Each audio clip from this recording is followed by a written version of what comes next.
Well, we'd like to thank again all the members of the CFA, Chuck Nodis, Executive Director, Dick Snyder, the Director of Communications, all of the coaches that Paul and I and our ESPN staff have worked with, and all those sports information directors and the athletic directors. And we've been kidding a lot, but we do also have to thank our producer, Bruce Connell. We just saved his name to last because he's done the most.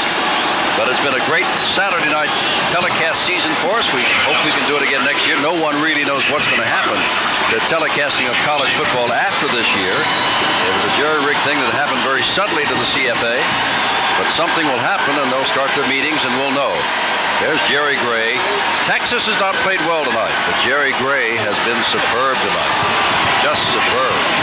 And you thank Bruce Connell and Mark Payton, our producer director. I know people don't care whether you hear it or not, but I'll tell you right now, those two guys worked so hard this year to put this stuff together for us, and what a great job all these people in the truck have done for us. It's just been fantastic. It's easy what we do.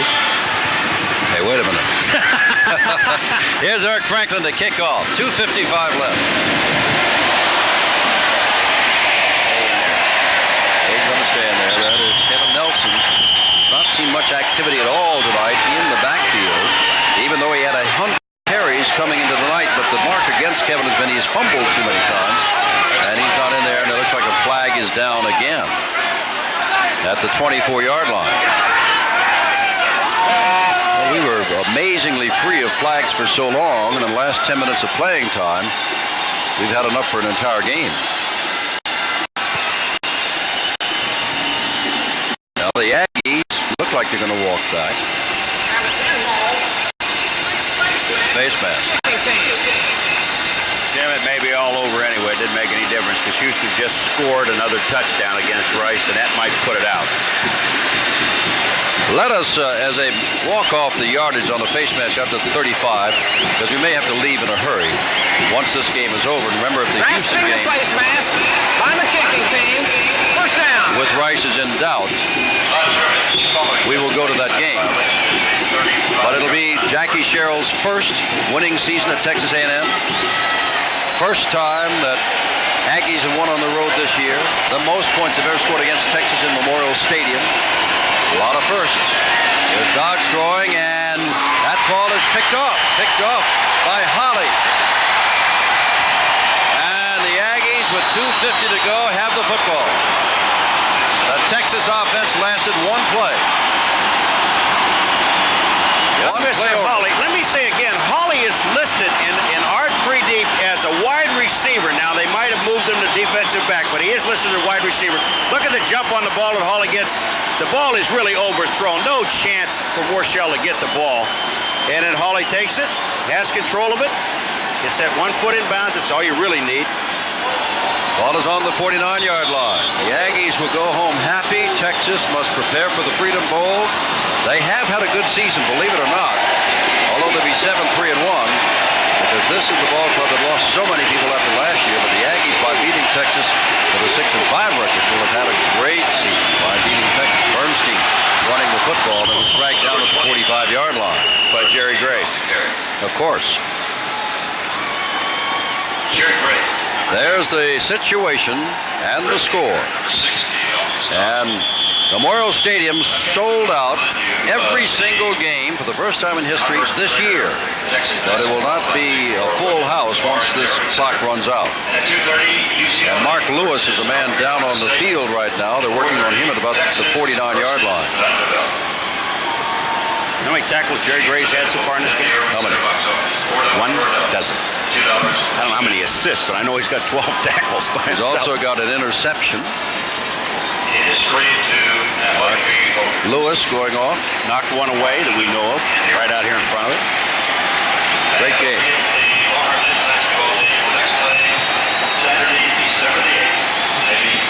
Well, Mark Lewis has had a great night. The senior out of Houston playing his last game for the Aggies, and that's not the way to go off. I hope he is not seriously hurt.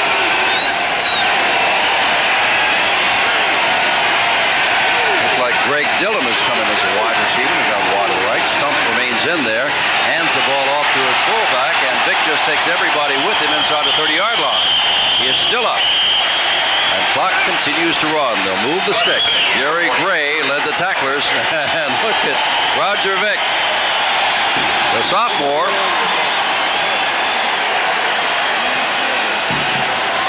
touched on this a couple of times, Jim, and I honestly believe when Jackie Sherrill made that switch, they put Matt Darwin at guard and put Wilson up as the center. Matt Wilson, number 50, 78, Darwin. It really moved that offensive line. It's a great blocking by both players. I'd like to find out how many tackles Tony DeGreat has made tonight, because there are not many. Bernstein carries the ball. I don't know if we can get that statistic or not. Because after watching him against Baylor last week, he was just all over the field with 15 or 16 individual tackles. And tonight, I have hardly called his name at all.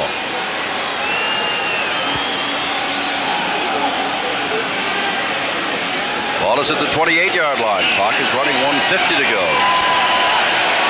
Texas on the way to the Freedom Bowl. Got no shot at the Cotton Bowl, no matter what happens in the closing moments of Rice and Houston. Now here's Bernstein again carrying the ball. He doesn't want to get out of bounds, but goes out of bounds at the 22-yard line. I want to keep that ball in grounds, and Gray makes the tackle again. So he's got a baker's dozen now. Tony DeGreat is out of the game, and Matt Darwin was just in. He was blocking on Adams, number 96. He just blew him away. Now, I may have missed something, but according to statistics, DeGreat has made 9 tackles tonight and assisted on 3 others. Why didn't you call? You don't like him? No. Really missed something there. It is 3rd down and short. Downgrade DeGreat as much as we have not been mentioning him, because according to the official statistician, he has been in on the plays, and there goes Tony. Look out, Tony's got the 1st down to the 5. 1st and goal to go for the Aggies. 1:28 left.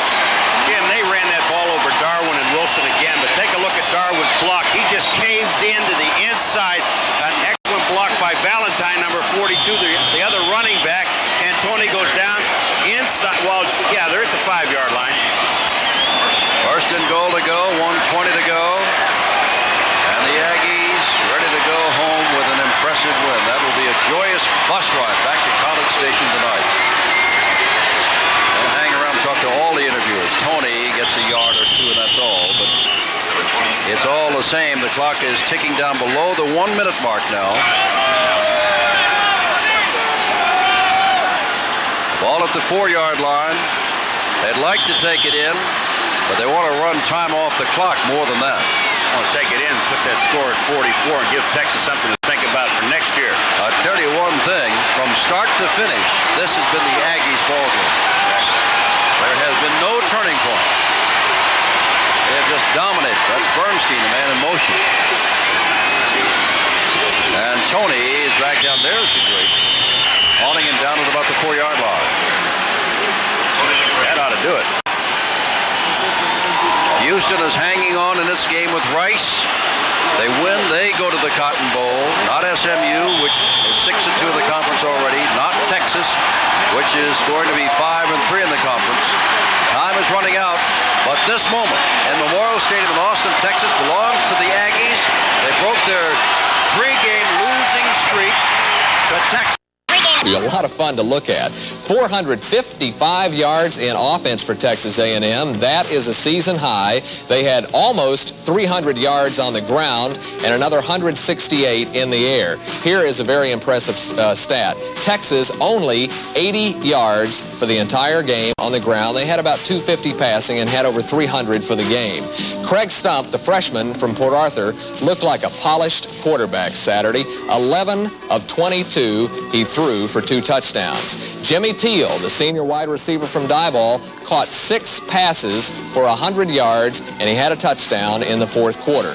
A&M had their best rushing night of the year. Thomas Sanders, 83 yards. Anthony Toney, the junior fullback, had 80, and Roger Vick, the sophomore, came in with 63 yards. The most impressive thing for A&M was what they did on 3rd down. 12 of 20 3rd down conversions against the best defensive unit in the Southwest Conference. Texas was only 3 for 14. Defensively, the Aggies had 5 quarterback sacks in the game, and time of possession, A&M had the ball for almost 12 minutes more than Texas. And A&M had 3 drives that took over 5 minutes off the clock.